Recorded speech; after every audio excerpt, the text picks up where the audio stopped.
നടിമാരുടെ പരാതിയിൽ അറസ്റ്റിലായ ആറാട്ടണ്ണൻ എന്ന സന്തോഷ് വർക്കി അടുത്തിടെയാണ് ജാമ്യത്തിലിറങ്ങിയത്.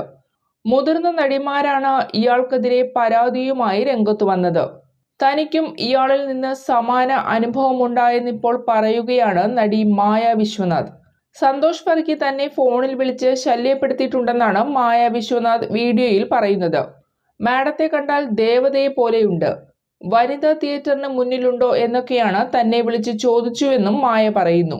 ഒരു ദിവസം രാത്രി എനിക്കൊരു കോൾ വന്നു. ട്രൂ കോളറിൽ സന്തോഷ് വർക്കി എന്ന് കാണുന്നുണ്ട്. ആരുടെ ഫോണായാലും ഞാൻ എടുക്കും, കാരണം എനിക്കത് ഹാൻഡിൽ ചെയ്യാൻ അറിയാം. ആരാണെന്ന് ചോദിച്ചപ്പോൾ ആറാട്ടണ്ണനാണെന്ന് പറഞ്ഞു. എനിക്ക് മനസ്സിലായില്ല. എന്നെ എല്ലാവരും വിളിക്കുന്നത് ആറാട്ടണ്ണൻ എന്നാണെന്ന് അയാൾ പറഞ്ഞു.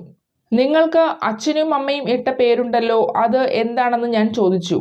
അത് സന്തോഷ് വർക്കി എന്ന് പറഞ്ഞു. പരിചയപ്പെടാൻ വിളിച്ചതാണ്. മാഡം ഇപ്പോൾ വനിതാ തിയേറ്ററിന്റെ മുന്നിലുണ്ടോ എന്ന് ചോദിച്ചപ്പോൾ തിയേറ്ററിന് മുന്നിൽ നിൽക്കുന്നതല്ല എൻ്റെ ജോലി എന്ന് ഞാൻ പറഞ്ഞു. മാഡത്തെ കണ്ടാൽ ദേവതയെ പോലെയുണ്ടെന്ന് അയാൾ. തനിക്ക് ദേവതയെ കണ്ട് പരിചയമുണ്ടോ എന്ന് ഞാൻ ചോദിച്ചു. സോഷ്യൽ മീഡിയക്കാരായ 2-3 പേരെ വിളിച്ച് ഞാൻ ചോദിച്ചു.